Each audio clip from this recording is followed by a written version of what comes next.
بسم اللہ الرحمن الرحیم۔ حضرت صہیب بن سنان رومی رضی اللہ عنہ کی ہجرت۔ قرآن کریم میں ارشاد ہے، لوگوں میں بعض وہ ہیں جو اپنے آپ کو بیچ دیتے ہیں اللہ کی رضا تلاش کرتے ہوئے، اور اللہ کی ذات بندوں پر بڑی رحیم کریم ہے۔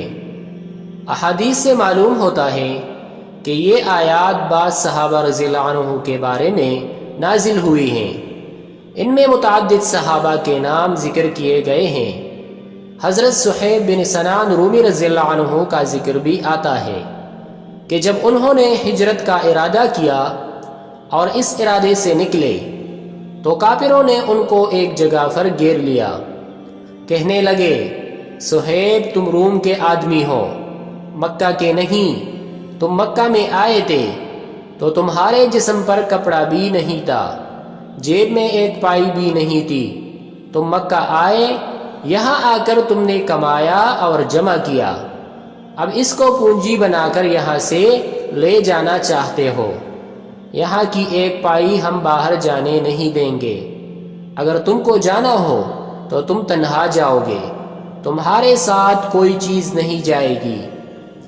حضرت صہیب رضی اللہ عنہ نے پہلے ان کو دھمکی دی اور کہا، میرے ترکش میں تیر بھرے ہوئے ہیں اور میں بہت بڑا تیر انداز ہوں، تم لوگ مجھے جانتے ہو۔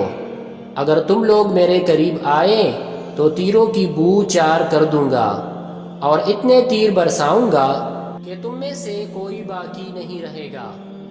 اس پر وہ لوگ ڈر گئے، اس لیے کہ وہ جانتے تھے کہ یہ بہت بڑے تیر انداز ہیں، لیکن دور ہی کھڑے رہے، جانے کا راستہ نہیں دے رہے تھے۔ حضرت صہیب رضی اللہ عنہ نے کہا، میرا بہت سا مال میں اپنے ساتھ نہیں لے جا رہا ہوں، جو مکہ میں چھوڑ دیا ہے، پلا جگہ پر میں نے جمع کر کے رکھ دیا ہے۔ میں تمہیں اجازت دیتا ہوں کہ تم سب وہ سارا مال لے لو۔ بس یہ سن کر سارے کافر وہاں سے چلے گئے، اور وقتاً انہوں نے مال چھوڑا بھی تھا۔ چنانچہ کفار و مشرکین اسے لینے چلے گئے، اور حضرت صہیب رضی اللہ عنہ حضور صلی اللہ علیہ وسلم کی خدمت میں مدینہ طیبہ پہنچ گئے۔